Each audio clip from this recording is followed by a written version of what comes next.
E aí galera, tô de volta para a nossa segunda aula, dessa vez com um pouquinho mais de teoria, né? Porque a teoria é realmente um pouco mais extensa agora. Teoria de função quadrática, função do segundo grau. Pessoal, novamente temos aqui uma função em que o valor de x e o valor de y pode ser qualquer um, não tem restrição alguma, por isso f de r em r, tá? O domínio real contra o domínio real também. A função do segundo grau tem essa cara aqui, inclusive me parece que há cerca de 2000 e poucos anos atrás, estavam reunidas 13 pessoas. Aí tinha uma delas que era muito famosa. Se ela tivesse um Instagram, ela teria muitos seguidores. E ela falou assim: irmãos, f de x igual a ax quadrado mais bx mais c. Aí uma outra pessoa falou: o que esse cara tá falando? Uma terceira pessoa falou: não liga não, é só mais uma parábola. Pois é, gente, função do segundo grau é representado por parábola, tá? Essa parábola, ela pode ser côncava para cima ou pode ser côncava para baixo, depende muito da situação. O que acontece? Se o A for positivo, a parábola é côncava para cima. Concavidade é para onde está virado o buraco dela, tá bom? O buraco dela está virado para cima, ó. Concavidade para cima. Ou você pode pensar, olha a felicidade que ela tá. Então, quando o A é positivo, ela tá muito feliz, ok? Parábola côncava para cima. Quando o A é negativo, a parábola é côncava para baixo. Olha lá, o buraco tá para baixo, ó. Baixo, baixo, baixo.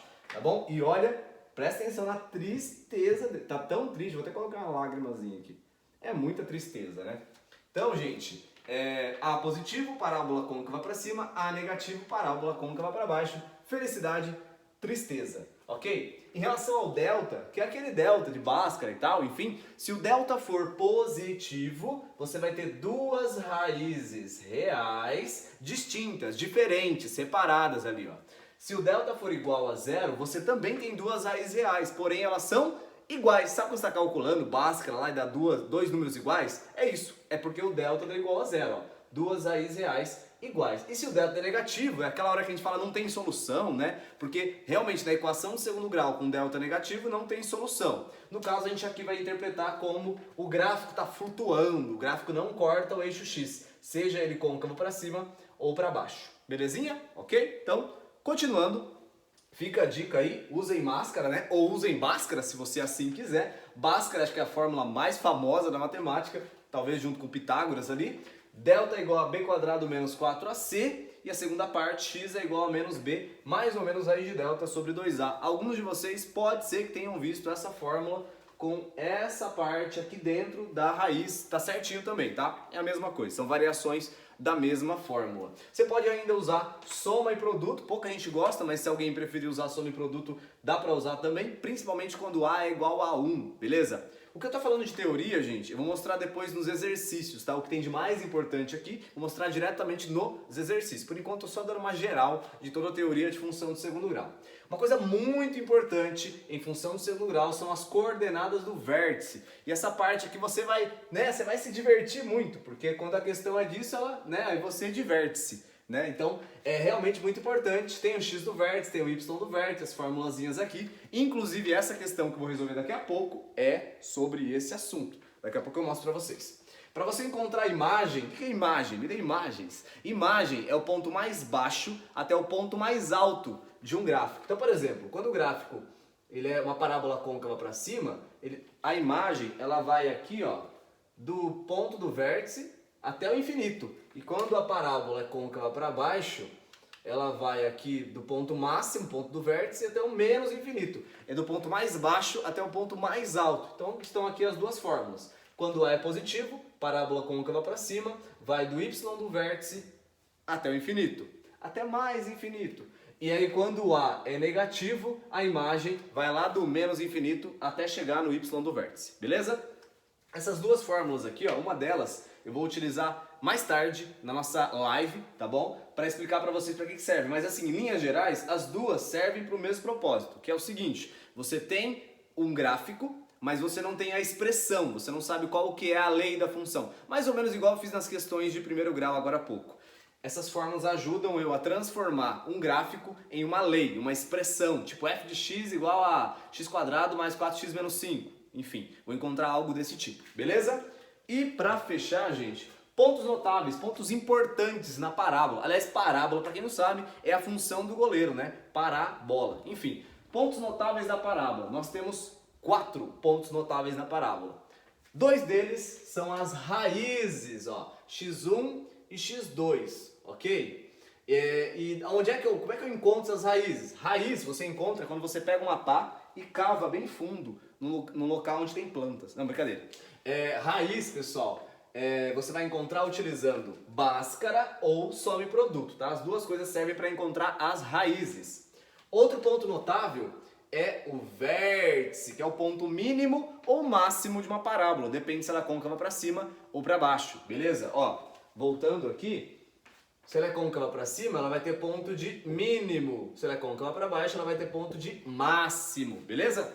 Enfim, o que eu estava dizendo é o seguinte, para encontrar o vértice você usa essas duas formulazinhas aqui das coordenadas do vértice. Aliás, você sabe qual que é a cor do plano cartesiano? Exatamente isso, coordenada.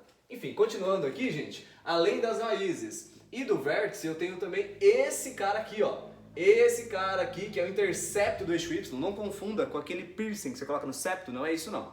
Intercepto do eixo Y, esse cara aqui não sou eu, é o C. E onde você encontra o C? Aqui ele, ó. Esse cara é o termo independente. É ele, é exatamente nesse cara que corta o eixo Y. Beleza? Olha ele aqui, tá bom? Então, dito isso, eu vou fazer um exercício, tá? Depois, mais tarde, eu vou fazer mais exercícios desse assunto pra gente fixar na nossa mente aí e aprender, né? Vamos lá. Questão do Enem de 2017, questão 8 da lista. Se você não tem a lista ainda, link na descrição. Clica lá e baixa a lista e vamos que vamos. Viveiros de lagosta são construídos por cooperativas locais de pescadores em formato de prisma reto-retangulares, fixados ao solo, não sei se é um solo do Slash, né, do Guns N' Roses, enfim, e com telas flexíveis de mesma altura, capazes de suportar a corrosão marinha. Para cada viveiro a ser construído, a cooperativa utiliza integralmente 100 metros lineares dessa tela, que é usada apenas nas laterais. Quais devem ser os valores de x e de y em metro, ou seja, passou no teste de qualidade, né? Tá em metro. Em metro, para que a área da base do viveiro seja máxima. Vamos lá, vamos digerir essa questão aí. Gente, o que ele fala no enunciado é que a altura pouco importa, tá? O que me importa é somente o comprimento dessa tela, que eu vou colocar em volta ali. Ele falou que aqui, ó, eu coloquei só o desenho da parte de baixo, tá? Como se eu estivesse fazendo lá de cima, né? Aí o xzinho e o yzinho ali. Ó, eu tenho esse retângulo na base, tá? De medidas x e y. Belezinha? Eu sei que eu tenho 100 metros lineares de tela. Ou seja, se eu somar esse lado com esse lado, com esse lado, com esse lado, tem que dar 100, não é isso? Então deixa eu fazer isso. Se aqui embaixo vale x, aqui em cima vale x, se aqui do lado vale y, aqui também é y, afinal de contas é um retângulo, né? Então vou fazer o seguinte, gente, somar tudo, ó. X mais x, 2x, y mais y, 2y, 2x mais 2y tem que dar igual a 100, tá? Não é a 100 do açougue, é a 100 aqui do número aqui. Eu vou fazer o seguinte, eu vou dividir todo mundo por 2, tá bom? Porque ao dividir todo mundo por 2 fica mais bonitinho, quer ver, ó? O 2x por 2 vai ficar x, o 2y por 2 vai ficar y e o 100 por 2 vai ficar 50, tá? Finalmente, eu vou fazer o seguinte agora. Eu vou pegar esse y aqui, ó, e vou deixar ele isolado, tá? Geralmente eu gosto de isolar o x, né? Mas dessa vez eu vou isolar o y. E vou escrever o y, então, como sendo 50 menos x. Eu peguei o x que estava aqui, passei para cá, subtraindo. Então eu sei que o y vale 50 menos x. Então, ó, tanto essa medida quanto essa daqui, ó, essa partezinha aqui, ó, vale 50 menos x, ok? Agora eu vou encontrar qual que é a área desse retângulo em função de x. Não vou usar mais y, vou usar apenas x agora. Área, vou colocar assim, ó, área em função de x, tá? É isso que quer dizer isso aqui. É igual a área de retângulo. Área de retângulo você faz base vezes altura. A base é x e a altura é y, que é a mesma coisa que 50 menos x. Vou fazer aqui uma distributiva com o x. Vou ficar então com a de x é igual x vezes 50 dá 50x. X vezes menos x dá menos x ao quadrado. Aí, ó, apareceu para mim uma função do segundo grau, não é? E aí tem uma coisa muito importante no enunciado, que é o seguinte: aparece uma palavra mágica ali. Ou melhor, não é uma palavra mágica, é uma palavra máxima. Pois é, gente, o que acontece? Toda vez que eu viajava pela estrada... Não, toda vez que você vê uma dessas palavras aqui, ó. Máximo, mínimo, maior, menor, maximizar, ou um mizar pequenininho, minimizar. Toda vez que você vê uma dessas palavras aqui numa questão que envolve função do segundo grau, certamente você vai se divertir, porque essa questão é sobre vértice. Ok? E aí, só tem que descobrir agora o seguinte: será que ela é sobre x do vértice ou será que ela é sobre y do vértice? Essa é a pergunta valendo 10 pontos. É isso que a gente vai descobrir agora. Beleza? Gente, agora é o seguinte: como é que eu vou descobrir isso? Eu volto para a questão e eu leio exatamente qual é a pergunta e presto muita atenção, porque agora é interpretação. Ó, ele fala assim: quais devem ser os valores de x e de y em metro para que a área da base do viveiro seja máxima? Perceba que ele fala do x do y e ele fala da área. Será que ele está perguntando de x de y ou da área? Vou ler de novo. Quais devem ser os valores de x e de y para que a área seja máxima? Gente, ele não quer saber qual é a área. Ele quer saber quais são os valores de x e de y. Uai, Gessé, mas então é fácil. É só calcular x do vértice e y do vértice. Então, não é bem assim. Porque vamos pensar, o que é o x e o que é o y na minha função? Aqui, ó. Primeiro, nem aparece y aqui. O que seria o y? Pensando na fórmula lá de função de segundo grau. O y aqui, gente, é sempre o que vem antes do igual, tá? Esse cara é o y. O a de x é o y, ok? Toda vez que você vê f de x, g de x, h de x, esse cara é o y. Então, o y, nessa questão, nesse contexto, ele representa a área. Eu já falei para vocês, ele não está perguntando da área, ele está perguntando das dimensões, x e y. Ou seja, o ideal seria que eu encontrasse o valor de x. Porque se eu encontro o valor de x, logo em seguida eu consigo encontrar o valor de y nessa outra fórmula. Beleza? Então, o que ele está querendo é o x do vértice. Vértice, porque tem a palavra máxima, e x porque ele quer as dimensões, beleza? Então vamos de x do vértice. X do vértice, você vai fazer menos b sobre 2a. Essa é a formulazinha. Tá aqui, ó. Essa daqui. Bom, quem é o b aqui? Tomar cuidado, gente. O a não é na ordem. O a é 50 e o b é menos 1. Não. O a é quem acompanha o x quadrado. O a vale menos 1. E o b é quem acompanha o x. O b vale 50. No caso aqui o c vale 0. O c não vale nada, mas eu gosto de você. Então o b vale 50, vai ficar menos 50, dividido por 2 vezes a, 2 vezes menos 1.